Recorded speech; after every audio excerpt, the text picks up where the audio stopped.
जय हिंद दोस्तों। आज से हम लोग कॉस्ट अकाउंटिंग में दूसरा चैप्टर पढ़ना स्टार्ट करेंगे जिसका नाम है labour labour cost and control. कुछ किताबों में इसको केवल लेबर के नाम से लिखा गया और कुछ किताबों में लेबर कॉस्ट एंड कंट्रोल के नाम से इस चैप्टर को जाना जाता है। जब बात उत्पादन की होती है तो उत्पादन के सहायक के तौर पर 5 एलिमेंट्स होते हैं जिनमें एक होता है आपका मटेरियल्स, एक होता है लेबर, एक होता है मशीन, कैपिटल और लैंड। कुछ लोग इसमें साहस एडवेंचर को भी मानते हैं कि वो भी एक इंपॉर्टेंट एलिमेंट है, एलिमेंट ऑफ प्रोडक्शन उत्पादन का। तो हम लोगों ने चैप्टर अपना कंप्लीट कर लिया है मटेरियल्स को हमने कंप्लीट किया। यहां पर हमने देखा कि कैसे मटेरियल्स को परचेज किया जाएगा, कैसे उसका भंडारण मतलब स्टोरेज स्टोर में रखा जाएगा, उसको कैसे ऑर्डर दिया जाए, कितना लेवल पे मटेरियल रखा जाए, ये सब कुछ हमने देखा है मटेरियल्स चैप्टर में। सेकंड टाइम पे हम लोग अब दूसरा चैप्टर देखेंगे लेबर। मशीन के संदर्भ में भी एक अलग से हम लोग चैप्टर देखेंगे, machine hour rate. Cost accounting में ही इसको भी पढ़ेंगे। कैपिटल को हम यहाँ पर बिल्कुल भी नहीं पढ़ेंगे क्योंकि फाइनेंशियल अकाउंटिंग जब हम लोगों ने बात करी तो वहां पर हमने पढ़ रखा है कैपिटल के संदर्भ में सब कुछ। जितने भी फाइनेंशियल एक्टिविटीज थी उन सब को हमने फाइनेंशियल अकाउंटिंग में पढ़ा। कॉस्ट अकाउंटिंग में कोई भी फाइनेंशियल नेचर का एक्सपेंस या इनकम को इंक्लूड नहीं किया जाता, तो नहीं लिखेंगे और यहाँ पर इसको हम पढ़ेंगे भी नहीं। लैंड के संदर्भ में भी कोई अलग से चैप्टर हम नहीं पढ़ेंगे क्योंकि लैंड भूमि एकमात्र ऐसी स्थायी संपत्ति है जिस पर ह्रास नहीं लगता। इसको या तो परचेज किया जाता है या सेल किया जाता है या तो इसका रेंट दिया जाता है। तो रेंट के तौर पर कभी आएगा तो हम लोग इसको कंसीडर करेंगे, अदरवाइज इसको हम पढ़ने वाले नहीं हैं। इन तीन को पढ़ेंगे, तीन में से तीन को ही नहीं पढ़ेंगे और भी पढ़ेंगे, लेकिन इन तीन में से हम मटेरियल को कर चुके हैं और आज से लेबर को स्टार्ट करने वाले हैं। हमारे चैप्टर का नाम है labour cost and control. Material cost and control and labour cost and control दोनों में क्या अंतर है इसको समझ लेना जरूरी है क्योंकि ऑलरेडी हम लोग पढ़ चुके हैं मटेरियल कॉस्ट एंड कंट्रोल। देखिए, मटेरियल एक निर्जीव वस्तु है जबकि लेबर जो है, श्रम जो है, वर्कमैन जो है, श्रमिक जो है, वो क्या है? जीवित व्यक्ति है। उसकी भावनाएं हैं, वो संवेदनशील है, उसकी इच्छाएं हैं, जबकि सामग्री में ये चीजें नहीं है। जहां पर विवेक काम करना शुरू कर देता है वहां नियंत्रण करना मुश्किल हो जाता है, और जहां कोई विवेक है ही नहीं उस पर तो मन चाहे जैसे तरीके से आप नियंत्रण स्थापित कर लीजिए। मटेरियल को स्टोर करके रखा जा सकता है, लेबर को स्टोर नहीं किया जा सकता। इसलिए मटेरियल और लेबर इन दोनों को कंट्रोल करने के जो अलग अलग तरीके हैं वो अलग अलग, जो तरीके हैं वो अलग अलग हैं। तो जब हम बात करेंगे लेबर की, इसको छोड़ भी नहीं सकते। क्यों? क्योंकि ये समझ लीजिए एक बाइक के दो पहिए हैं, मटेरियल और लेबर। आज के आधुनिक समाज में मशीनों का प्रयोग बहुतायत में होने लगा है। किसका प्रयोग बढ़ गया है? मशीन का प्रयोग बढ़ गया है। बड़ी मात्रा में मशीनों का प्रयोग हुआ जिससे कार्यों में बहुत तीव्र गति से वृद्धि हुई। लेकिन फिर भी हम मानव श्रम की उपेक्षा नहीं कर सकते। जो वर्कमैन है, जो लेबर है, उनकी उपेक्षा नहीं कर सकते, उनको छोड़ नहीं सकते, उनको इग्नोर नहीं कर सकते। एक्चुअली जब हम एलिमेंट ऑफ कॉस्ट की बात करते हैं तो सेकंड एलिमेंट ऑफ कॉस्ट जो है वो लेबर ही है, वो श्रम ही है। और किसी भी उत्पादन में मटेरियल के बाद जो दूसरी सबसे बड़ी लागत होती है वो किसकी होती है? लेबर की होती है, श्रम की होती है। इसलिए इस पर नियंत्रण स्थापित करना अनिवार्य हो जाता है। अब इस पर नियंत्रण स्थापित करने का उद्देश्य क्या है? क्या उद्देश्य है कि लेबर को भी इस पर नियंत्रण स्थापित करने की आवश्यकता महसूस की गई। तो देखिए, सबसे पहले मैंने कहा कि जो वर्कमैन है वो विवेकशील है, उसके अंदर भावनाएं हैं, उसकी इच्छाएं हैं।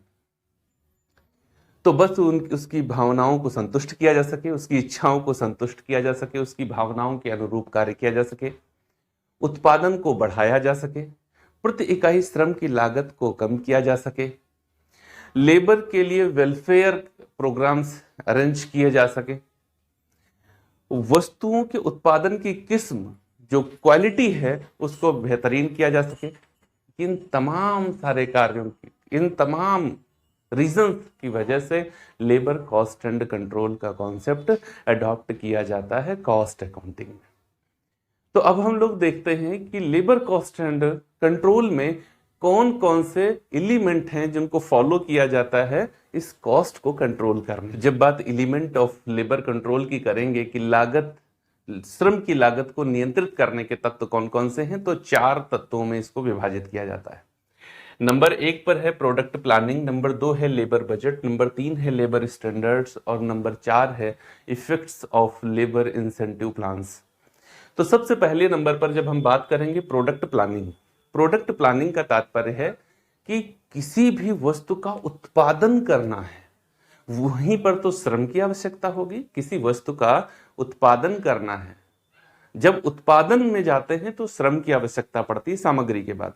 तो किसी वस्तु का उत्पादन करने के लिए सबसे पहले श्रम के संदर्भ में एक कार्य योजना तैयार करी जाती है कि श्रम का स्टैंडर्ड क्या होगा, हमें किस वस्तु का उत्पादन करना है, उसकी क्वालिटी क्या रखनी है, किस समय में हमको ये उत्पादन करना है, किस लागत पर उत्पादन करना है। इन सभी बातों को जब एक जगह पर इकट्ठा किया जाता है तो उसको कहते हैं लेबर प्लानिंग, या फिर क्या कहेंगे, प्रोडक्ट प्लानिंग।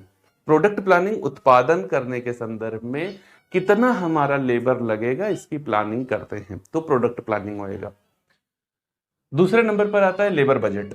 लेबर बजट का तात्पर्य है हमने ऊपर प्लानिंग करके कर लिया है प्रोडक्ट की कि मुझे ये वस्तु उत्पादित करनी है, इसकी ये किस्म अर्थात क्वालिटी रखनी है और इसमें ये लेबर लगना है, और लेबर पता चल गया कि कितना लगना है। उसके बाद में आती है बात किसकी, लेबर बजट की। लेबर बजट का तात्पर्य है कि पिछले समय में उत्पादन कोई पहली बार तो नहीं हो रहा है, उत्पादन तो लगातार एक प्रोसेस है जिसमें चलता चला जा रहा है, एक प्रक्रिया है, लगातार होना है जिसको।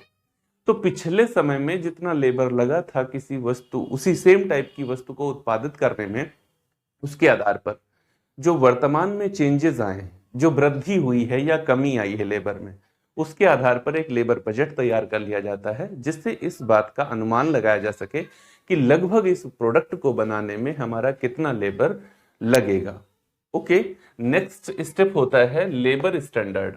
लेबर स्टैंडर्ड का तात्पर्य होता है कोई भी प्रोड्यूसर जब किसी उत्पादन में जाता तो पिछले अनुभवों के आधार पर उसको पता होता है कि किसी वस्तु का उत्पादन करने में हमें कितना लेबर की आवश्यकता होगी। जैसे आपके घर में मान लो मैन्युफैक्चरिंग का काम चल रहा है, मतलब घर निर्माण का काम चल रहा है, कंस्ट्रक्शन का काम घर पे चल रहा है, तो घर आपको पता होता है कि कितना लेबर हमको आज बुलाना है।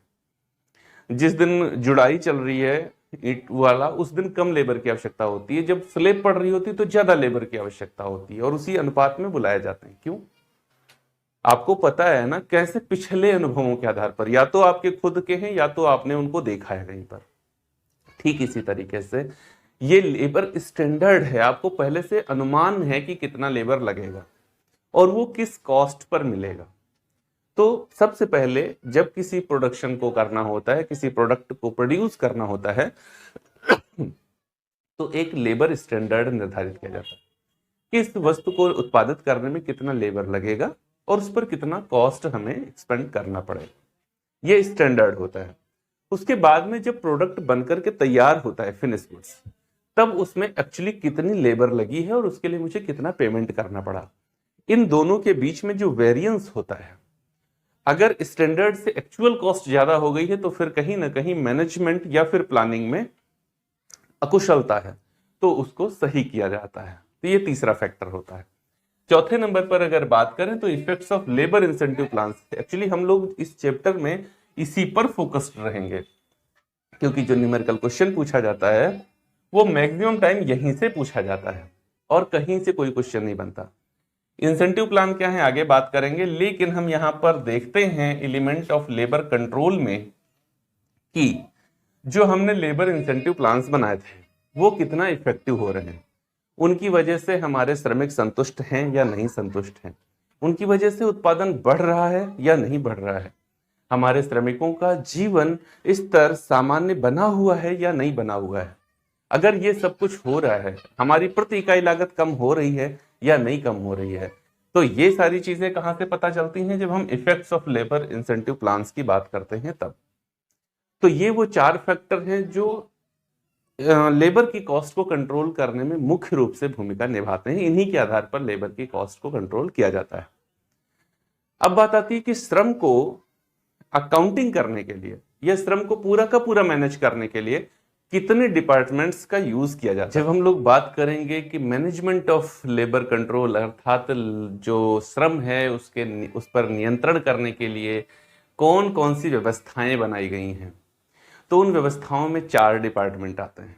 Personal department, time keeping department, wage department और फाइनली लास्ट में हम लोग बात करते हैं कॉस्टिंग डिपार्टमेंट। तो देखो, सबसे पहले पर्सनल डिपार्टमेंट का काम क्या होता है, जिसको सेविवर्गीय विभाग हिंदी में कहा जाता है। श्रमिकों की नियुक्ति करना, उनका सिलेक्शन करना, उसके बाद में उनको प्रशिक्षित करना, ट्रेनिंग देना और उनको कार्य सौंपना, उनको कार्य से मुक्त करना, सेपरेशन करना, उनका ट्रांसफर करना, ये सब का सब काम किसका होता है?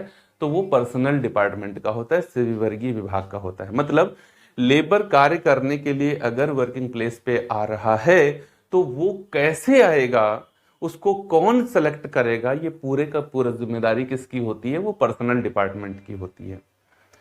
उसके बाद में बात आती है, यहां पर देखो मैंने बताया आपको, यहां पर उनका रिक्रूटमेंट करना, अपॉइंटमेंट करना, ट्रेनिंग देना और वर्क डिस्ट्रीब्यूट करना, ये काम आता है किसका? पर्सनल डिपार्टमेंट का होता है। पेपर चूंकि ये लखनऊ यूनिवर्सिटी में ऑब्जेक्टिव है तो आपको फंक्शन भी पता होना चाहिए क्योंकि उन्हीं से रिलेटेड तो क्वेश्चन बनेगा। टाइम कीपिंग डिपार्टमेंट का मतलब होता है कि लेबर वर्किंग प्लेस पे आ गया है, रिक्रूटमेंट हो गया है, ऊपर वर्किंग प्लेस पे आ गया है, अब उसने कितना समय काम किया, कितने समय तक काम किया है वर्किंग प्लेस पर, इसका लेखा करने का जो जिम्मेदारी होती है वो किसके ऊपर होती है? टाइम कीपिंग डिपार्टमेंट के ऊपर। ये 3 मेथड अपनाते हैं। पहला तो रजिस्टर बना लेते हैं, कार्य का रजिस्टर बना लेते हैं। दूसरा होता है टोकन इशू कर देते हैं, धातु के टोकन इशू कर दिए जाते हैं, लोहे के टोकन इशू कर दिए जाते हैं। तीसरा होता है समय की घड़ी लगा दी जाती है, जैसे थंब इम्प्रेशन आकर के दे दिया या कार्ड बना दिया गया, वो कार्ड उसमें डाला उन्होंने, टाइम अपने आप इन हो गया और जाने का टाइम अपने आप जब फिर से डाला उन्होंने तो वो फिर आउट समय एंट्री कर ली गई।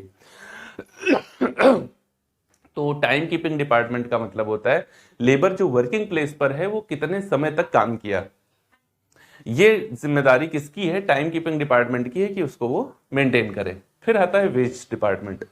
वेज डिपार्टमेंट का तात्पर्य ये, इसका काम क्या होता है कि ये पेमेंट करे, मजदूरी कितनी बनी, कैसे किसको पेमेंट किया जाना है, ये इनके ऊपर डिपेंड होता है कि ये इसको पेमेंट करें। जितनी भी वेज बनेगी पेमेंट करने की रिस्पॉन्सिबिलिटी किसके ऊपर होती है? वेज डिपार्टमेंट के ऊपर होती है। ये 2 तरीके से पेमेंट किया जाता है, एक तो टाइम बेस होता है और एक पीस बेस होता है। मतलब कार्यानुसार होता है और समयानुसार होता है। ये समयानुसार मजदूरी होती है और ये कार्यानुसार मजदूरी होती है।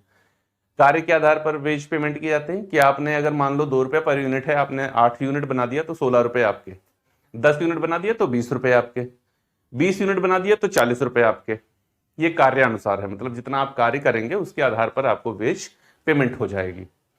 टाइम बेस का मतलब होता है कि आपको 8 घंटे के 10 रुपए मिलते हैं, तो 8 घंटे अगर आप वर्किंग प्लेस पे रहे 10 रुपए आपको मिल जाएंगे। आपने उस 8 घंटे में काम कितना किया ये कंसीडर किया ही नहीं जाएगा, ये टाइम बेस। तो ये वेज डिपार्टमेंट 2 तरीके से मजदूरी का भुगतान करता है और मजदूरी को भुगतान करने की जिम्मेदारी वेज डिपार्टमेंट की होती है। अब आती है बात कॉस्टिंग डिपार्टमेंट। ये जो ऊपर सब कुछ किया गया है इसको लिखने का काम जो होता है वो कॉस्टिंग डिपार्टमेंट के पास होता है। तो कॉस्टिंग डिपार्टमेंट कॉस्टिंग करने के लिए क्या करता है? सबसे पहले एक टाइम कार्ड बना देता है। टाइम कार्ड का मतलब है कि जो लेबर वर्किंग प्लेस पे आ रहे हैं उनके टाइम कार्ड बना दिए गए हैं कि आप कितने समय कार्य करने के लिए आते हैं, कितना समय कार्य करते हैं, मॉर्निंग में कितने टाइम आते हैं, आफ्टरनून कितने टाइम आते हैं, ओवर टाइम कितना करते हैं, वो सब कुछ यहाँ पर टाइम कार्ड में लिख दिया जाता है। और उसके बाद में टोटल आपका कितना समय काम किया आपने, कितनी मजदूरी आपकी हुई वो बन जाती है आपकी, और उसके अकॉर्डिंग अकाउंटिंग हो जाती है। जॉब कार्ड का तात्पर्य है ये उनके लिए इशू होता है जो यहां तो रहते हैं लेकिन कभी कभी अलग से भी काम करने के लिए बुला लिए जाते हैं, कुछ उप कार्य के लिए बुला लिए जाते हैं। ठीक है, अलग अलग से कार्य करने के लिए अगर बुलाए जाते हैं तो टाइम कार्ड के अतिरिक्त उनको जॉब कार्ड भी इशू किया जाता है, इसको उप कार्य कहते हैं। तो अगर अलग अलग से कार्य करने के लिए बुलाया जा रहा है तो वो जॉब कार्ड इशू हो जाता है, सेम प्रोसेस उसकी वही होती है। पीस वर्क कार्ड, कार्य अनुसार अगर कार्ड बनाया जा रहा है, टोकन इशू किया जा रहा है, ये क्या होता है, यहां पर इनको रेगुलर नहीं बुलाया जाता, इनको रेगुलर नहीं बुलाया जाता। देखो यहां पर फर्क क्या है इन दोनों में, समझ लीजिए। ये रेगुलर हैं, ये रेगुलर हैं, ये रेगुलर होने के साथ कभी कभी अलग से भी बुलाए जाते हैं, और ये किनको इशू किया जाता है जो रेगुलर है ही नहीं, कभी कभी ही बुलाए जाते हैं, उनको कार्य के अनुसार पेमेंट किया जाता है, तो कार्य अनुसार उनको टोकन इशू किया जाता है और उसके अकॉर्डिंग ही उनकी अकाउंटिंग कर ली जाती है।